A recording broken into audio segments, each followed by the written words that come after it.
축구 선수로 스카웃돼서 진학하기로 이렇게 결정이 되어 있는데 적성 검사를 받았더니 운동선수라는 직업 혹은 축구선수 하다못해 체육교사까지 이렇게 확대해서 봐도 추천되지 않아서 굉장히 실망을 한 경우를 보게 되었습니다. 선생님, 제가 이렇게 축구선수로 잘 활약하고 있고 그 진로를 선택한 게 맞는 것 같은데 왜 검사 결과에는 나오지 않았을까요? 라는 질문을 했는데요. 여러분 어떻게 생각하시나요? 이 학생이 축구선수로 잘 하고 있고 또 굉장히 재밌어 하고 있다 할지라도 검사 자체에서 축구선수에게 요구되는 능력을 측정하지 않을 수 있는 경우를 생각해 볼 수 있습니다. 예를 들면 적성검사에서 직업에서 필요로 하는 언어력, 수리력, 공간 능력 이런 능력들을 측정하는데 그중에 축구선수한테는 너무나 중요한 신체 운동 능력을 측정하지 않는 경우들이 있습니다. 왜 측정하지 않을까요? 그 능력이 굉장히 중요한 능력일 수는 있지만 대부분의 검사들이 종이와 연필로 받게 되는 지필검사의 형태를 갖기 때문에 인간의 능력을 다 지필검사로 측정하기 어려운 능력들이 있습니다. 방금 말씀드린 신체 운동 능력, 그러니까 실제 이렇게 몸을 움직여봐야 측정 가능한 능력이고요. 또는 음악 능력.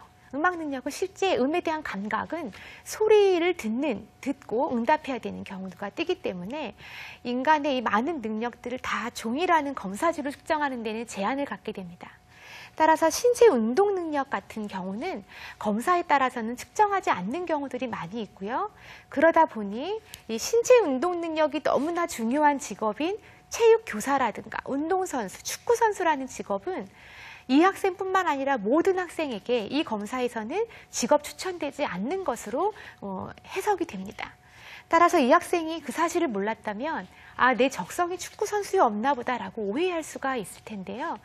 검사에 따라서는 측정하지 않는 내용들이 있다, 측정하지 않는 능력들이 있기 때문에 검사 결과를 해석하는 데 이러한 한계들을 감안하셔야 한다는 점을 말씀드립니다. 세 번째 사례는 이런 사례를 볼 수 있어요. 학교에서 성적이 굉장히 하위권인 학생입니다. 그런데 흥미검사를 받았더니 당신의 흥미 유형이 탐구형입니다 라고 이렇게 나왔어요. 그래서 탐구형 그러면 우리가 검사에서 추천되는 직업으로는 과학자, 또 교수, 연구자 이런 직업들이 나오죠. 학교에서 성적이 굉장히 하위권인데 제가 과학자 잘할 수 있을까요? 교수 잘할 수 있을까요? 이제 이런 질문을 하는 경우들이 있는데요. 물론 지금 성적이 낮다 하더라도 열심히 노력하면 얼마든지 개발 가능성이 있죠. 하지만 이 검사 결과는요, 본인이 이러한 직업을 잘할 수 있어 성공 가능성이 있다는 것이 아니라 현재 갖고 있는 특성 중에 흥미와 관련된 특성 중에 다른 유형보다는 논리적이고 분석적이고 합리적인 특성을 의미하는 탐구형이라는 특성이 다른 유형보다는 조금 높기 때문에 탐구형이라는 결과가 결과표에 산출된 거라고 볼 수 있습니다. 그때 나오는 직업은 만약 너가 탐구형이 아주 높다면 이 높은 특성을 요구하는 직업의 예시라는 것뿐이고요. 그래서 이 직업을 가면 잘할 수 있다는 것은 아니고 기질에 또는 관심 분야에 적합한 직업의 예시일 뿐입니다. 지금 여러 가지 검사들의 제가 사례를 본 것처럼 사실 우리가 진로라는 분야를 선택하려면 흥미, 능력, 또 성격, 가치관 또 뿐만 아니라 학교 성적, 또 기타 여러 가지 환경 여건들을 모두 종합적으로 고려해서 선택해야 하는 것이 가장 바람직한 방향입니다. 그런데 검사는 검사는 한 특성만을 측정하고 있기 때문에 그때 추천된 직업이라는 것은 개인의 모든 특성을 고려한 직업 추천이 아니라 능력에 적합한 직업 혹은 흥미에 적합한 직업 또는 가치관에 적합한 직업을 보여주는 예시에 불과하다는 것을 반드시 기억하셔서 그 직업에 연연해 하는 해석을 하지 않도록 주의하셔야 합니다. 진로 검사랑 관련된 해석에서 많은 사람들이 궁금해하는 몇 가지 또 질문들을 살펴보고자 합니다. 첫 번째는요, 적성 검사를 받게 되면 간혹 점수가 매우 낮은 경우들이 있습니다. 이런 학생들 같은 경우에 검사를 받고 나서 실망하기도 하고요. 또는 우리 아이가 이제 할 수 있는 분야가 아무것도 없다는 얘기인가요? 라고 부모도 놀라는 경우들도 있습니다.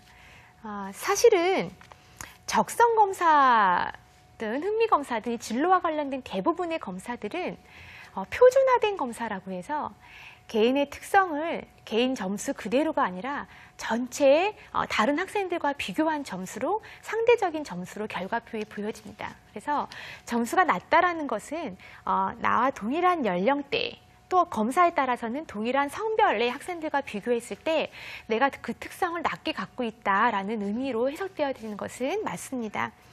그렇지만 어떤 직업들은 수준은 낮아도 그 특징을 요하는 직업들이 있기 때문에 내가 강점인 특징이 뭔지, 이 강점인 특징이 어떻게 직업에서 적용될 수 있는지를 탐색하는 것이 중요하고요.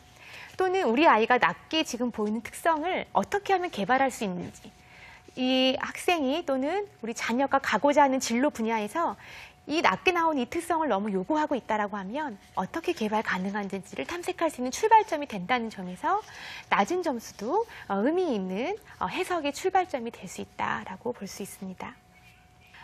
두 번째는요, 이런 질문이죠.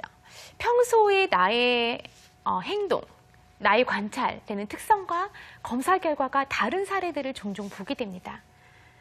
평소에 과학을 잘 못하는 편인데 적성검사를 받았더니 과학 능력이라는 요인이 중상 이상의 수준으로 나왔습니다.